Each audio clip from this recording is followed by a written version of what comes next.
I was supposed to be married to my boyfriend of 3 years a month ago, but my stepsister thought it would be fun to propose to my fiancé on my wedding day. Joanna, 25F, and I are stepsisters. My mom passed away when a fire broke out at her workplace. My dad got a call from the hospital, and when he reached there he got the news of mom's demise. There he met my stepmom, who was also there by the news of her husband's demise. Her husband worked in the same company as mom. Dad and stepmom connected over their grief. They soon started hanging out at each other's place and outside. Joanna and I are of the same age. We were 3 when this happened. Since we are of the same age, people used to ask our parents if we were twins. Dad and stepmom played along and said yes, we are non-identical twins.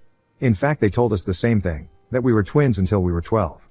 Joanna and I shared a good sibling bond until our parents revealed the truth to us. After that, Joanna got distant from me and grew resentful of me. She in fact turned into a soft bully. I mean, she joined forces with the children who bullied me at school. Though we were of the same age, Joanna was stronger than me and could handle bully really well. She was more towards the extrovert side and I am a nerdy introvert. Joanna was not an outright bully but definitely toxic and mean. She would pass sarcastic comments at me for my poor dressing sense and communication skills. Our parents tried to enforce a civil relationship between us, if not friendship. No matter how much they tried, we just couldn't bond. She would try to boss around and I would push back. The situation was neutralized only after I moved out, which was quite early. I moved out when I was 15. After that, we only met twice a year when I went home during breaks. She moved out when she was 20 and after that, we met only twice in the last 5 years. Similar to our nature, we chose our professions. I'm a lab technician at a research institute and she's a flight attendant. All this doesn't matter. The fact that she is gorgeous and better groomed than me is all that matters to men. Nick, 27M, and I have been seeing each other for 3 years. Last fall, Nick went down on his knees and asked me to marry him. I screamed a yes because why not? I loved him so dearly. He was the most precious thing in my life. This spring we planned our wedding. When it comes to planning an event, I am not so good at it. So when Joanna requested that she wanted to plan it for me, I couldn't be happier. I let her take the lead. I am sure something would have happened during the planning that sparked their relationship because they had not met before. 2 months ago, we had our engagement and then we announced our wedding. That was the first time Joanna had met Nick. Nick was my only proper boyfriend. Introverts and relationships are not a good combination. Nick seemed different. He was ready to invest in a meaningful long relationship. So, after dating for 3 years when he proposed, I was elated. He wanted to marry right away but I wanted a spring wedding so we delayed it this far. I didn't tell anyone about my plans until this January, when we sent out an invite for our engagement. The day after our engagement, Joanna calls me and asks if she could plan my wedding. I was shocked because we didn't have good bonding while growing up. She said she wants to make up for her behavior. I said that's okay, you don't need to do this, we're not teenagers anymore. She said she wanted to do it because she has more time than me and she can pull her contacts to get us some thrilling discounts. I agreed because I have busy schedules. It was during the wedding preps that she started hitting on Nick. This is my theory though. I noticed some changes in Nick's behavior. I confronted him and he said it was due to work, he's not getting enough sleep. He was working late. That could be a lie. Might be busy and tired effing that whore. The day before the wedding, the event manager gave us the tour trail of the wedding arrangements. Joanna was with us. The event manager was her friend. That was the only time I noticed their closeness. She was giggling and talking to him as if they had known each other for ages. I had an eerie feeling and wanted to confront them right there, but then I stopped thinking I might ruin the atmosphere. The wedding was next day and then Joanna would be out. It would be just me and Nick. So I let this slide. On the day of the wedding, I didn't see Joanna. I thought she must be busy outside taking care of the arrangements. When I was walking down the aisle, I saw her sitting in the corner. She looked sad. I didn't bother to think about her. That moment was not for me to think about her. I walked down. Nick was smiling but he didn't seem to be as happy as I expected. His hands were sweaty. I asked him what happened. He said nothing, just a little nervous. As I was standing at the altar, I could see Joanna's downhearted face. She was sobbing. I got confused because we ain't that close that she would sob at my wedding. Plus it wasn't happy tears. She looked miserable as if she hadn't slept in the night. The pastor began the process by asking if anyone had a reason to object to this wedding. To this, Joanna stood up and started crying profusely. All the eyes fell on her. I was frozen. I gestured at her what the hell she was doing? But she was not looking at me. She was glued to Nick. The pastor asked her the reason for her objection. She knelt down and joined her hands as if she was praying. She said she is madly in love with Nick and cannot see him getting married to anyone but her. I yelled at Joanna to stop. I rushed down the altar and screamed at her to stop this nonsense. Mom and Dad also stood up and tried to lift her up, but the damage was already done. This was still fine because Joanna has always been mean to me. I know she can go to any lengths to ruin my life. My world stopped when I looked back at Nick and he was also crying badly. He was sitting on the floor with his face buried in his palms. I rushed to him and asked him what's the matter. He didn't say anything. Joanna came running to him, lifted up his face from her hands, and said, "This is our last chance, Nick. You have to speak up. If not now, it's gonna be never. You'll be stuck to this woman. She's not gonna leave you easily." I pulled Joanna's arms and asked what was going on. "Is it some kind of prank? Then better stop because I'm not liking it." It was evident to everyone what was happening there. People were glued to the drama. They got hot topics to gossip about for a month. He wiped her tears with his sleeves, looked at me, and said, he had fallen in love with Joanna during the wedding preps. After listening to all this, I could not stand there. My legs were shaking so badly. It was beyond humiliation. I felt I was ripped naked in front of the crowd. Our parents chipped in and took us outside. We had already given enough gossip to the people. I was crying so badly that I couldn't even walk. Dad escorted me out while Joanna's mom was holding her arms and consoling her. Why on earth does she need to be consoled? Homewrecker. Nick and Joanna confessed to sleeping a week before the wedding. They decided to consider it to be one-time thing and move on, but they couldn't stop seeing each other. So Nick's late-night work was actually his cheating trip to Joanna's place. They in fact slept on the night before the wedding. Nick said Joanna was so gorgeous he just couldn't resist. I couldn't believe I was about to marry this scumbag. Though our parents were present, no one said a word. They preferred to remain neutral and stay out of it.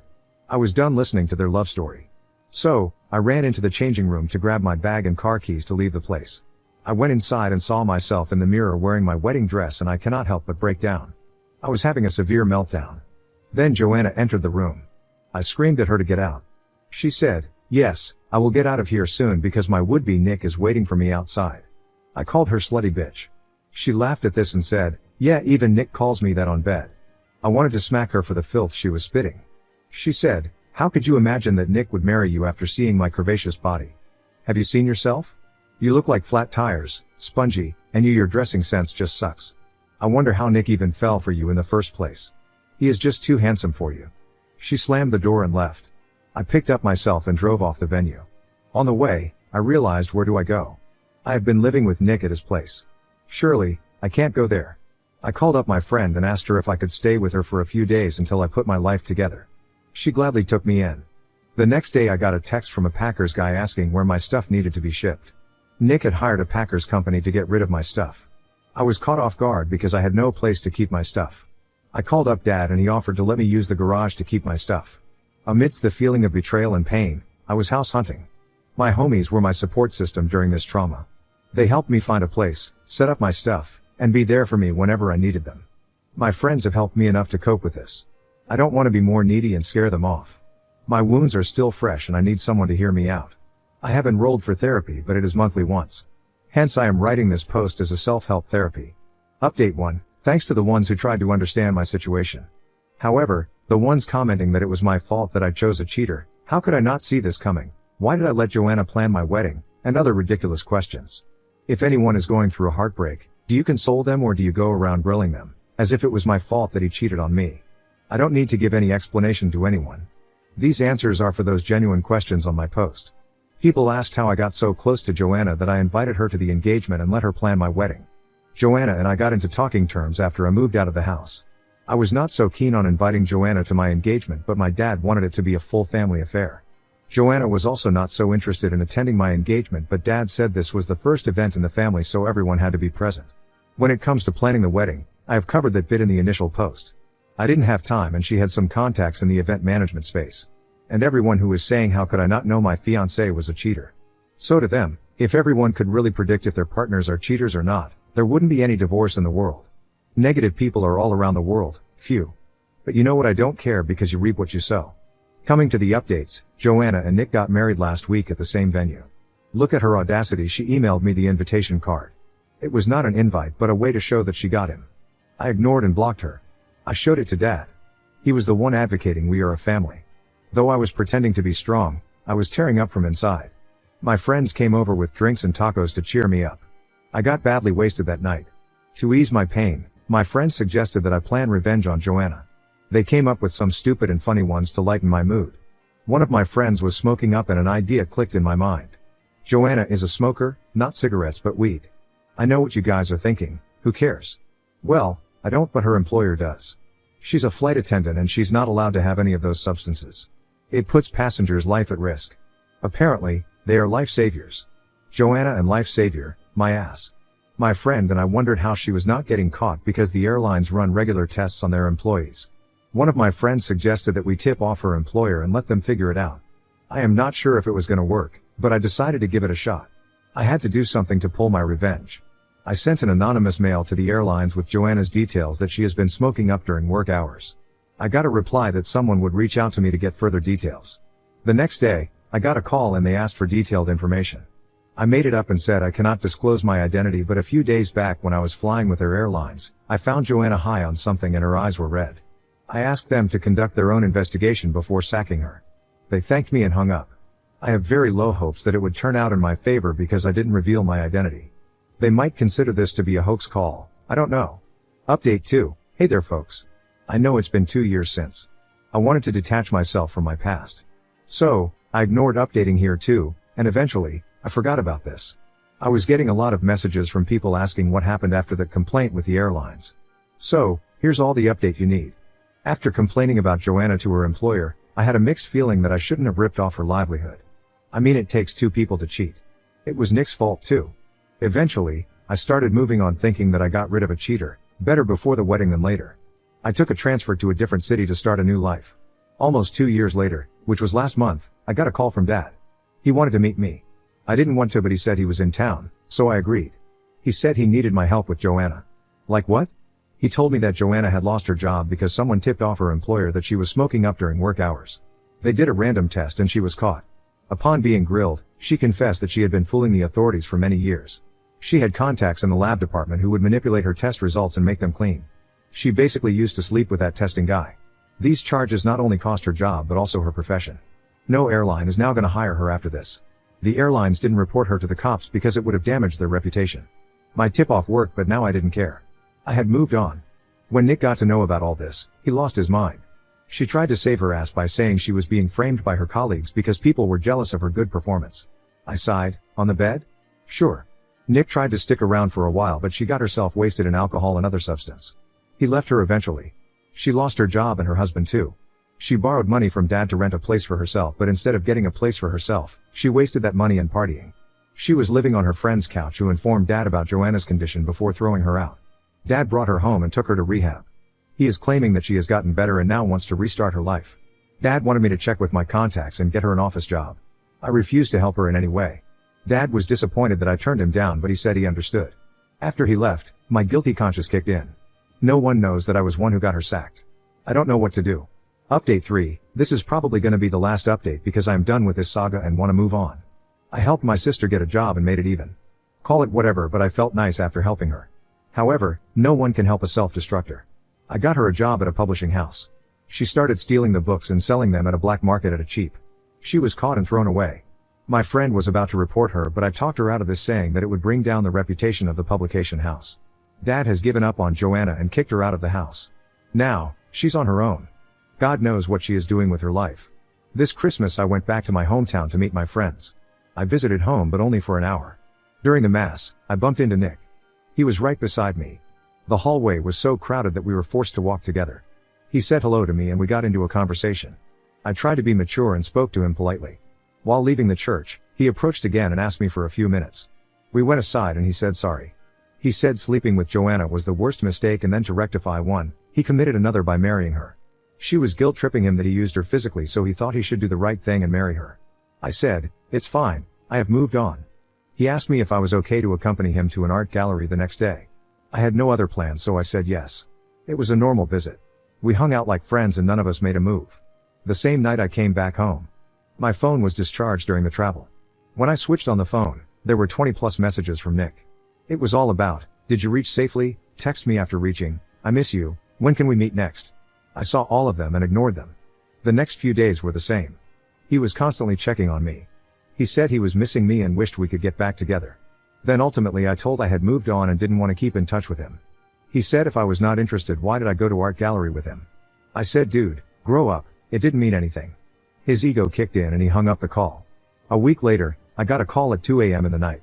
I picked up thinking it might be some emergency. Nick was there on the other side. He said nothing serious, just wanted to check on you. I was yelling at him when my boyfriend, who was sleeping next to me, took the phone and gave him the peace of his mind. My boyfriend is a sleep enthusiast and he would bring wrath on anyone who disturbed his sweet slumber. I won't repeat what he said, but after that day, Nick never bothered me. He understood that I had actually moved on. I didn't tell Nick that I had a boyfriend. I didn't feel the need to inform him. He's no one to me. I don't want to talk much about my current boyfriend. Don't want to jinx that again. All I want to say is I'm glad Nick found solace in Joanna. Because of his cheating, I got someone so much better. Heartbreak is never the end. I am gonna delete this post after few days. I wanted to give closure to all those sweet people who have been checking on me. Thank you for all the love. Now on to the next story. Story 2. Older boyfriend pressured me into a threesome with my hot friend. He ignored me the whole time for her, and I later found out he's been engaged to another woman for years. I know I'm probably gonna get people yelling at me that I should have never agreed to it and that this is my fault, but I mean, when you have your 18F boyfriend, 23M, pestering and badgering you for months, sometimes you just give into it. We had the threesome about 2 weeks ago and I've just been, I don't know. I feel so ugly and like I'm not enough. I think I enjoyed it in the moment? I don't know, but now I'm just done. My best friend is so pretty and just everything I'm not. She's tall, blonde and athletic. Has the perfect face. I love her, she's amazing. I'm short, black hair and I'm not fat, I'm just bustier and have thick thighs. Even when I was underweight, I just look like a stick with tits and too big of an ass. I've always wanted liposuction or something just to get rid of the excess fat. But I just keep replaying it in my head. He had so much fun with her and even forgot about me at times. I'm just not enough for him. Now every time he messages me, I don't get excited. Or when he tries to touch or kiss me, I just shrug him off. Whenever he holds me while we're in bed, I just get nauseous. I really wish I was enough, but I just never am, cause every man I'm with always wants more. Wants somebody else. I'm just done and needed to vent, I'm sorry. Comments where Op has replied, another aloe. Are you and your friend both 18? Because this guy sounds real questionable. I mean, also, if anyone is badgering you for anything regarding sex, that's coercion, so yeah, I'm very happy you are leaving him. You are enough. He's just taking advantage of the fact that you're young and maybe he preyed on your insecurities. Oop, my best friend is 21. Another aloe, how long have you known the two of them? Oop, I've known my best friend for about 5-ish years. And I've known my BF since I was 17? I think. We only started dating shortly after I turned 18. Yuck, no, wait, why did she agree? Oop, I'd how to explain this, but she has a sex bucket list and has always wanted to have a threesome. She was iffy at first, but I think he convinced her it was okay and nothing would be different or change. Far_comfort 4460. You wrote during the threesome your BF was with your BFF more than you to the point he excluded you from the threesome. Did she do the same? Or did she try to include you? Did you guys talk about how you felt after the threesome? How is your friendship with her now? Is everything normal with her? Do you feel the dynamics have changed between your BF and BFF? Like their relationship and how they interact with one another has changed as well? Is your BF back to normal? Has he noticed how you have changed and how you feel about the threesome? Communication is key in a relationship, and if this keeps bugging you, it's time to move on. Oop, she included me more than he did to the point he got a little frustrated. She was openly trying to involve me and he was just ignoring her. I've told her how I felt. She told me she understands why and how she even felt a little weird about it afterwards. Honestly, I feel like we're okay. I mean, she's seen me naked before. I've seen her naked. Like, all that's changed is we've now been sexually intimate, but other than that she still feels like the same old friend I've had. He's kind of become more and more infatuated with her, I guess. He's texting her more, asking me to text her from my phone for him to relay messages, talking about her moving in with us, etc., but she's blocked him and told me she doesn't feel right with the way he's behaving. He's noticed and all he's complained about is how I haven't had sex with him since that night. He asked me if I was jealous, and when I said no, he said, okay, so why won't you touch me? So he's noticed, but he's just more upset I won't have sex with him. I know communication is important, but I just feel kind of worried about telling him how I feel. It's stupid, I know. Alarmed_links_7148. Time to be single for a bit and work on yourself. You are only 18. You have enough time to do just that. Surina, no surprise that the 23-year-old dude convinced his 18-year-old girlfriend to do something sexual that she didn't want to do. Valskanize_, weird power dynamic coercion. It hurts to see. No Mango 8923, congratulations in discovering who he really is before you get more committed in the relationship. Badgering you for something you clearly didn't want to do is such a big red flag. He doesn't give a damn about you or your feelings, needs, wants. He just wanted a legitimate reason to shag your friend. How is it between you and your friend now? You are good enough, more than good enough for the right person. He is not that person. Get out now before he destroys your self-worth even further. That girl Waplays AC, never measure your worth by what a man wants. You are so young, but in time you will learn. Update, I broke up with him. I found out he had another girlfriend whom he has been dating since 2020. She lives in a different city for college, the same city his sister lives in. So every time he was visiting his sister, which was weekly, he was visiting his actual girlfriend/fiancé. I was basically filling her spot until she graduated MAU. And they are basically engaged. I'm so hurt and distraught right now. I'm staying with one of my friends. I blocked him on everything and just want to move on. I'm so fucking upset and hurt right now. I feel so ugly and used. I feel like the worst person in the world for hurting another woman. You really can't trust anybody because while he was making me all these promises of marrying me and loving me, he was doing the same to her. I really don't think I'll ever be able to fully trust another SO after this. Thanks to all the kind commenters. I appreciate you less than 3. Comments. Jackamus01. Did you tell his other GF? Flaky artist sop. No, because I promised I wouldn't if he promised not to upload certain videos and pictures to a certain website after he threatened to do so. Jack RE6. You need to call the cops and let them know he is blackmailing you and then let the other girl know. This is absolutely not okay. When dudes cry, do you have the messages where he said this? You need to go to the police then tell her. Oop, I tried going to the police but they told me I needed a lawyer and I can't afford one. SR4F, I will be retaining my butt virginity most likely he is, yeah, but depending on where Oop lives, there may not be much she can do about it. Also, she's just 18, poor thing. Matcha Magpie, I'm begging people to stop having threesomes when they don't actually want to have a threesome. The one shining light on this mess is that Oop found out her ex is cheating so she can at least completely move on with her life. Hope she is able to tell his fiancé. She deserves to know what a pig he is.